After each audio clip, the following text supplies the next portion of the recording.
Class 10th का यहाँ पे हिंदी का किताब है वर्णिका भाग 2। तो ये किताब हम लोगों ने क्या किया, कहानी पढ़ लिया पूरा, तो आप उसका क्वेश्चन आंसर बनाएंगे चैप्टर वाइज। लेकिन यहाँ पे VVI क्वेश्चन लिखा गया है, जो भी स्टूडेंट नहीं आए, प्रेजेंट नहीं हो पाए कोचिंग में, ठीक है, वो सब के लिए यहाँ पे लिखा हुआ है चैप्टर वाइज, और एक लास्ट वाला चैप्टर का सिर्फ नहीं लिखा हुआ, वो हम वीडियो में बोल देंगे, देख लीजिएगा, ठीक है। अब देखिए यहाँ पे पहला चैप्टर से है, मगम्मा का अपनी बहू के साथ किस बात को लेकर विवाद था। क्वेश्चन का अगर हम आंसर लिखा देते हैं तो याद सब लोग कर लेंगे। कहानी पढ़ने के बाद प्रत्येक क्वेश्चन, जितना भी इसमें क्वेश्चन है दही वाली मगम्मा वाले चैप्टर में, सब क्वेश्चन बन जाएगा। हमने यहाँ पे इंपोर्टेंट क्वेश्चन लिखा, बहू ने सास को मनाने के लिए कौन सा तरीका अपनाया था, तो अपने पोते को भेजा था, क्या, ठीक है। अब लक्ष्मी कौन थी, उसकी पारिवारिक स्थिति का चित्र प्रस्तुत करना है, तो लक्ष्मी कौन थी, बोलो, लक्ष्मण की पत्नी थी। लक्ष्मी के व्यक्तित्व पर विचार करें, उनके बारे में बोल देना है, लक्ष्मी के बारे में। मां मंगू को अस्पताल क्यों नहीं भर्ती कराना चाहती थी, क्या होगा इसका आंसर,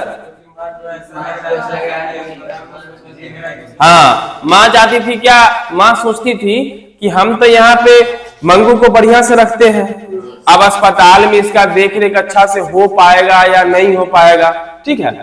मंगू जिस अस्पताल में भर्ती की जाती है उस अस्पताल के कर्मचारी व्यवहार कुशल है या संवेदनशील, तो दोनों है, बहुत अच्छा है। मतलब मंगू की माँ जो चीज सोच रही थी कि अच्छा से रख पाएगा, देखभाल कर पाएगा कि नहीं कर पाएगा, वैसा कुछ नहीं था। सब चीज जब वहां पे भर्ती कराई गई मंगू, तब मंगू की माँ भी देखी तो बोली कि हाँ सब चीज यहाँ का सही है। तो व्यवहार कुशल और संवेदनशील दोनों होगा सब्जेक्टिव में। कहानी जो लोग पढ़े हैं, जो भी स्टूडेंट पढ़े हैं, उनसे बन जाएगा अच्छा से।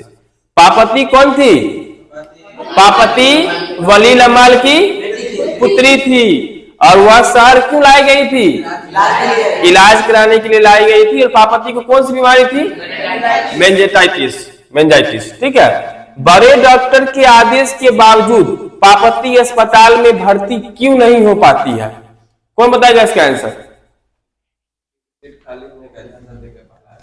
वहां पे स्ट्रेचर ना, स्ट्रेचर खाली नहीं था, जिसके कारण वो भर्ती नहीं हो पाती है।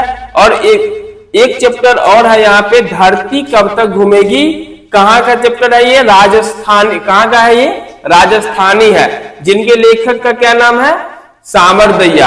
ये सब्जेक्टिव हो गया। और इसमें जो है 2 क्वेश्चन इंपोर्टेंट है, सीता अपने ही घर में घुटन क्यों महसूस करती है। लास्ट वाला चैप्टर क्वेश्चन नंबर 9 में लिख लीजिएगा कि सीता अपने ही घर में घुटन क्यों महसूस करती है। और एक क्वेश्चन है कि इस समय उसकी आंखों के आगे ना तो अंधेरा था और ना ही उसे धरती और आकाश के बीच घुटन हुई, 100% व्याख्या करें। हम लोग कहानी पढ़ेंगे अच्छा से, 5 चैप्टर पढ़े हैं, 5 चैप्टर में से कोई भी क्वेश्चन निकाल करके दे देगा और बोलेगा कि 100%, कोई भी क्वेश्चन निकाल करके बोलेगा 100% व्याख्या कीजिए।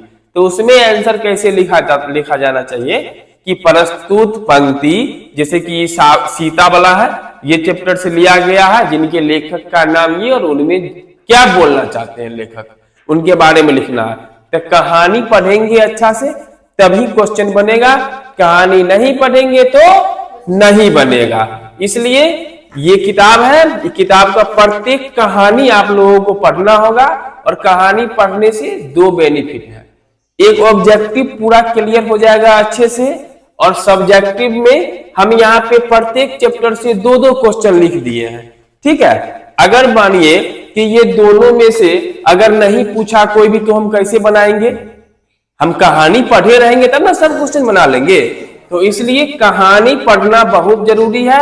और प्रत्येक लेखक का नाम, लेखक ने किसने कौन सा पाठ लिखा, वो लेखक का जन्म, मृत्यु और लेखक के बारे में थोड़ा जानना जरूरी है, ठीक है। इससे ऑब्जेक्टिव क्लियर हो जाएगा। सब्जेक्टिव में यहाँ इंपोर्टेंट लिख दिए हैं, और इससे आगे भी अगर अच्छा से सब क्वेश्चन का जवाब अगर देना है आप लोगों को, तो कहानी पढ़ना होगा, ठीक है। बाकी जो भी बच्चे क्लास 10th के हैं, ऑनलाइन के माध्यम से देख रहे हैं, देख लीजिए यहाँ पे ये क्वेश्चन लिखा हुआ है, और अगर ये सब क्वेश्चन का आंसर अगर आप लोगों को चाहिए तो हम वो भी हम भेज देंगे, ठीक है, चाहे बोर्ड पे लिखा देंगे। चलिए, वीडियो अच्छा लगे तो लाइक जरूर कीजिएगा और सब्सक्राइब कीजिए। बाप रे बाप, कितनी देर के रहे थे।